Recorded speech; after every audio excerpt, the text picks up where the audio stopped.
خوش آمدید کہتے ہیں آپ کو پروگرام میں. ایک بار پھر ہم نے ڈسکشن کی بیس بنائی, کچھ اکنامک ٹرمز کو سمجھنے کی کوشش کی, کچھ اکنامک فینومیناز کو بڑے آسان ترین الفاظ میں ہم نے جاننے کی کوشش کی, اور اس سلسلے کو جاری رکھتے ہیں. زید حامد صاحب بھی ہمارے ساتھ ہیں اور اکنامکس کے حوالے سے, اکنامک ٹیررزم کے حوالے سے ایک اپنا پوائنٹ آف ویو رکھتے ہیں. کہاں کراچی اسٹوڈیو میں بڑے ریناؤنڈ اکانومسٹ جناب شبر زیدی صاحب ہمارے ساتھ. زیدی صاحب پہلے تو آپ بتائیں, آپ اس تھیوری سے ایگری کرتے ہیں؟ وہی کہتے ہیں کہ ہمارے اپنے کوئی اکنامک مینیجرز ہیں ہی نہیں, سارا بجٹ امریکہ میں بنتا ہے, واشنگٹن, ورلڈ بینک یا نیملی آئی ایم ایف کا انہوں نے نام لیا, آئی ایم ایف ڈکٹیٹ کرتا ہے. لیکن دو باتیں کی زید صاحب نے. پہلی بات انہوں نے کی کہ آج ملک دیوالیہ ہے.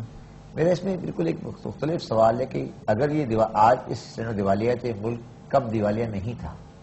فرام ڈے ون دیوالیہ تھا کیا؟ جی میں کہہ رہا ہوں, دیکھیں ہمارا 60 سال سے لے کر 1947 سے لے کر آج تک ایکسپٹ فار فیو ایئرس ہمیشہ ٹریڈ ڈیفیسٹ نیگیٹو میں رہا ہے.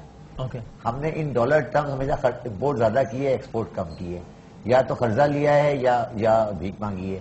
تو یہ جو آج شکل ہے یہ آج بھی تھی, پہلے بھی ہے. ٹھیک ہے. تو اور ملک دیوالیہ اس طرح نہیں ہوتا جس طرح اور وہ ہوتے ہیں, جس طرح ایک عام آدمی, جس طرح پرائیویٹ کمپنی, اس طرح ملک کی شکل مختلف ہوتی ہے. اچھا, تو میں اس بات سے نہیں کرتا. دوسری بات جو زید صاحب کا یہ کہنا ہے کہ ہمارے اکنامک مینیجرز نہیں ہیں, شوکت ترین صاحب چلے گئے, سلیم رضا صاحب چلے گئے یا آگے, میرا اپنا خیال ہے کہ جو ایشوز ہیں, اگر آئی ایم ایف کی سوچ بھی وہی ہے جو میری سوچ ہے, تو اس کو ہم آئی ایم ایف کی سوچ نہیں کہیں گے. آج جو سولوشنز اگر مجھے آئی ایم ایف دے رہی ہے, اگر وہ سولوشن میرے بھی ہیں تو مجھے اس کی بات مان لینی چاہیے. لیکن یہ میرا سولوشن تو نہیں ہے کہ بجلی 6% مہنگی ہو جائے, ویلیو ایڈڈ ٹیکس لگ جائے. آپ آئی ایم ایف کو یقین نہیں کرتے ہیں کہ ہم مہنگا کر دیں گے, ہمیں پیسے دیں گے, تو یہ میرا تو سولوشن نہیں ہے. آئی ایم ایف کے قصے کو میں کسی کو پروٹیکٹ نہیں کر رہا. آئی ایم ایف کو میں نہ یہ کہہ رہا ہوں کہ ہمیں قرض لینا چاہیے تھا, مگر جو بیلنس آف پیمنٹ کرائسس ہمارا 2008 میں آیا تھا, 2008 میں بیلنس پیمنٹ کرائسس آیا تھا جب پیٹرول کی قیمت $140 پہ چلی گئی. ٹھیک ہے. جو ہم نے قرضہ لیا تھا وہ اس کرائسس کو ختم کرنے کے لیے لیا تھا, اور کسی بھی اکنامسٹ کو آج پاکستان میں بلا لیں, اس وقت ہمارے پاس کوئی سولوشن نہیں تھا. اور اسی ٹی وی کے پروگرام میں ایک دن آیا تھا, اس نے کہا تھا کہ کل ڈالر 150 روپے کا ہو جائے گا. تو یعنی آئی ایم ایف کے پاس جانے کے علاوہ اس وقت ہمارے پاس کوئی اور چارہ نہیں تھا. دیکھیں اب جذباتی باتیں کر کے آپ قوم کو کے بیسک ایشوز کو سیٹل نہیں کر سکتے. جذباتیت پہ بنیادی بات, بنیادی بات دیکھیں, بنیادی بات کو سمجھنے کی کوشش کریں. پاکستان ایز اے ملک ہمیشہ اپنی آمدنی سے زیادہ خرچ کرتا رہا ہے. ہم بنیادی طور پر ایز اے پاکستانی ہم شاہ خرچ لوگ ہیں. ہم نے کبھی اپنی جیب نہیں, ہم سے مراد ایک عام آدمی ہمارے حکمران, پورا پاکستان, پورا حکمران نہیں, حکمران بھی اور ہم سب بھی. ہم وہ 40 گاڑیوں کا پروٹوکول جو جاری ہے, 40 گاڑیوں کا پروٹوکول اپنی جگہ پر ہے. مگر جب ہمارا آدمی سعودی عرب جاتا تھا اور واپس آتا تھا, اس کے بعد ٹرالی میں ٹی وی, واشنگ مشین اور یہ سب ہوا کرتی تھی. اور یہی جب بندہ انڈین آتا تھا واپس تو وہ ڈالر لے کے آتا تھا, سامان لے کے نہیں آتا تھا. ٹھیک ہے, ہم لوگ بادشاہ لوگ. ٹھیک ہے. زید حامد صاحب ایک تو ہے کہ وہ اس بات پہ ایگری نہیں کرتے جو آپ نے آئی ایم ایف کے بارے میں تھیوری سنی, آپ نے ان کی پوری بات چیت بھی شبر زیدی صاحب کی. اور دوسرا وہ یہ کہتے ہیں کہ دیوالیہ تو ہم پہلے دن سے ہی تھے, اور ایک ایسے اسٹیج پر آ گئے تھے کہ جہاں پر ہمارے پاس کوئی اور چارہ نہیں تھا سوائے اس کے کہ ہم آئی ایم ایف سے جا کے پیسے لیتے اور اپنے خرچے پورے کرتے. بالکل ویسے ہی جیسے ایک عام آدمی کے جب خرچے بہت زیادہ ہو جاتے ہیں, پیسے نہیں ہوتے, تو نہ چاہتے ہوئے بھی اس کو کہیں نہ کہیں سے قرض لینا پڑتا ہے.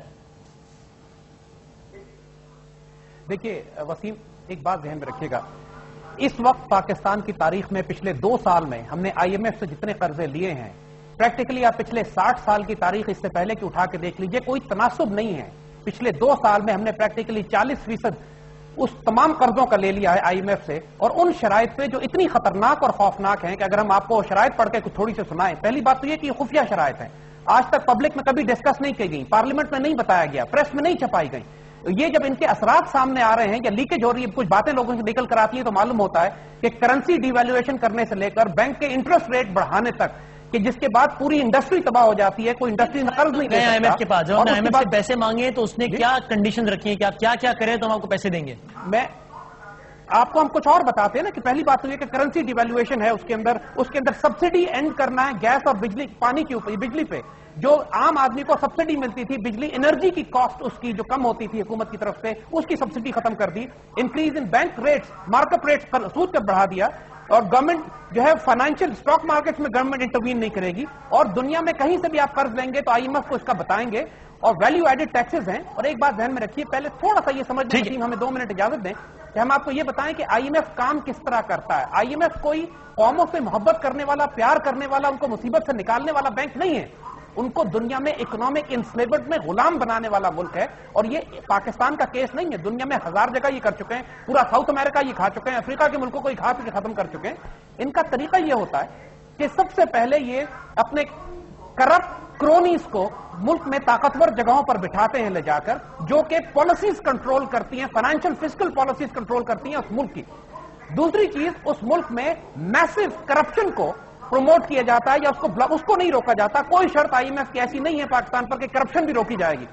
نتیجہ یہ ہوتا ہے کہ جو تمام اسٹیٹ انسٹیٹیوشنز ہیں پاکستان میں, پاکستان اسٹیٹ آئل ہے, ریلویز ہے, OGDC ہے, سوئی سدرن, سوئی ناردرن ریلویز, PIA, جتنے بڑے بڑے یہ ادارے ہیں, یہ اس وقت پاکستان میں بینکرپسی کی سٹیج پر پہنچ چکے ہیں.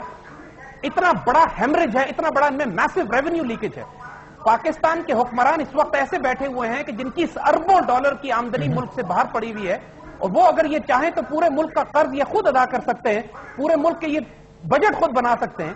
لیکن ان کے سارے ریسورسز ملک سے باہر ہیں, اور کوئی یہ نہیں پوچھتا, کوئی IMF کی شرط نہیں ہے کہ یہ کرپشن جو ہیمریج اور لیکیج جو بلیک منی ہے اس ملک میں, اس کو آپ کیسے روکیں گے. نتیجہ یہ ہوتا ہے کہ جب اسٹیٹ انسٹیٹیوشنز کولیپس کر جاتے ہیں تو اس کے بعد یہ پہنچتے ہیں بیچ میں حکومت کو مجبور کرنے کے لیے, حکومت کی آمدنی ختم ہو جاتی ہے, پھر یہ حکومت کو مجبور کرتے ہیں کہ آپ ٹیکسز لگائیے, اور پھر وہ ٹیکسز لگتے ہیں انڈائریکٹ ٹیکسز اس غریب آدمی کو جو رکشہ چلاتا ہے, پھل بیچتا ہے, ریڑھی لگاتا ہے. اور پھر اس کے بعد چونکہ پھر بھی ہیمریج موجود ہے, کرپشن موجود ہے, لہٰذا اس کے بعد یہ پہنچتے ہیں ملکوں میں اور کہتے ہیں کہ آپ اپنے وسائل کو پیدا کرنے کے لیے, پیسے جنریٹ کرنے کے لیے, ڈالرز کمانے کے لیے اپنے ملک میں جتنے اسٹیٹ اونڈ انٹرپرائزز ہیں, PSO ہے, سوئی سدرن, سوئی ناردرن, اتنے بڑے بڑے اداروں کو پرائیویٹائز کر دیجئے. لہذا پھر یہ پرائیویٹائزیشن شروع ہوتی ہے, جس میں شوکت عزیز صاحب نے اسٹیل مل کو 300-400 ارب کی اسٹیل مل کو 21 ارب میں بیچ دیا, سپریم کورٹ نے روکا پھر اس کو. اسی طرح پاکستان ٹیلی کام, جتنے بڑے بڑے ادارے ہیں تو پرائیویٹائز کیا جاتا ہے. پورا ایک لارجر پکچر کا یہ حصہ ہے. شبر صاحب یہ آپ پوچھنا چاہیں گے, آپ کہنا چاہیں گے؟ جو زید حامد صاحب کہہ رہے ہیں یہ تھیوری ہے, یہ ان کا ویو ہے, میں اس ویو سے ایگری نہیں کرتا. یہ ایک تھیوری ہے, مطلب میں آپ کے خیال میں ہمارے اداروں کی بدحالی کی پھر وجہ کیا ہے؟ صرف یہ ہمارے 8 بڑے بڑے ادارے FBR کے فگرز ہیں جن کا نقصان ہے 400 بلین روپیہ. یعنی 8 ادارے 400 بلین روپے ہم اپنے پیٹ سے دیتے ہیں ان کو کہ بھائی تم اپنا کام چلاؤ, اور لوگ بھوکے مر رہے ہیں. دیکھیں میں وہی آپ کو پھر کہہ رہا ہوں, تعلیم اور صحت پہ خرچ ہوتا ہے 25 ارب روپیہ, اور اپنے اداروں کا پیٹ بھرنے کے لیے 400 ارب روپیہ. پھر آپ کو یہ کہہ رہا ہوں, کرپشن, میں جو آپ کو کہہ رہا ہوں کرپشن, یہ ادارے, یہ بلیڈنگ انٹرپرائزز, میں پھر آپ کو یہ کہہ رہا ہوں کہ یہ سارے مسائل یہ 2 سالوں کے یا 3 سالوں کی نہیں ہے. لیکن وہ کہہ رہے ہیں ان 2 سالوں میں اپنا قرض لیا ہے, پاکستان کی ہسٹری کا 40% قرض ان 2 سالوں میں لیا ہے. میں ایگری کرتا ہوں, آج ہمارے قرض جو 650 میں بتایا 650 بلین کا جو ہمارا انٹرسٹ کاسٹ ہے, اس میں آدھا لوکل ڈیٹ ہے اور آدھا فورن ڈیٹ ہے. ٹھیک ہے, اور لوکل جو فورن ڈیٹ ہے اس کا 30% IMF کا, اس سے کم ہے تھوڑا, مگر یہ فگرز پہ ہمارا جھگڑا نہیں ہے. میرا زید صاحب کی تھیوری ہے, میں ہر آدمی کو رائٹ ہے اپنی تھیوری بالکل ٹھیک رکھنے کا, اور وہ اپنی تھیوری ہے ان کی, وہ بلیو کرتے ہیں.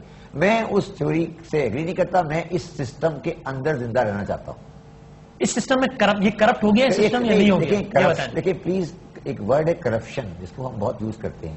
ایک ہوتی ہے کرپشن, فائنینشیل کرپشن, ایک ہوتی ہے انٹلیکچوئل کرپشن. ٹھیک ہے, پاکستان انٹلیکچوئل کرپشن کا شکار رہا ہے 62 سال سے. ٹھیک ہے, اور فائنینشیل کرپشن کرا ہے نہیں, اس فائنینشیل کرپشن اس سے انٹلیکچوئل کرپشن کا رزلٹ ہوتی ہے. اچھا, جب آپ کسی ملک کو سیکورٹی اسٹیٹ بنائیں گے 62 سال سے, اور اس 62 سال میں اس ملک کے بارڈر ہمیشہ کھلے رہیں گے, اور ملک کو نظریوں کی بنیاد پہ چلایا جائے گا, اور تعلیم, صحت اور ڈیولوشن کو سبجیکٹ نہیں بنایا جائے گا, ملک کے بنیادی مسائل کو نہیں لایا جائے گا, نظریات اور عقائد کو آگے لایا جائے گا, اور ایک یوٹوپین نظام کی بات کی جائے گی, تو ہر قوم اسی نتیجے میں پہنچے گی جس نتیجے میں آج ہم پہنچے ہوئے. مجھے ایک سوال کا جواب دیں.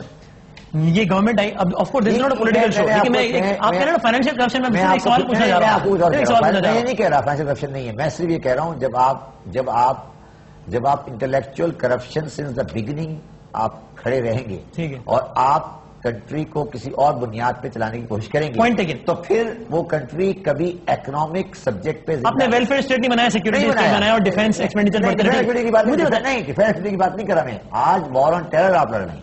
ٹھیک ہے, آج یہ وار آن ٹیرر 79 میں شروع کی تھی ہم نے. ٹھیک ہے, ہم نے 65 کی وار بھی لڑی تھی, 71 کی وار بھی لڑی تھی, اور ہم ہر 10 سال بعد اپنے کو ایک نئی وار تھوپتے ہیں.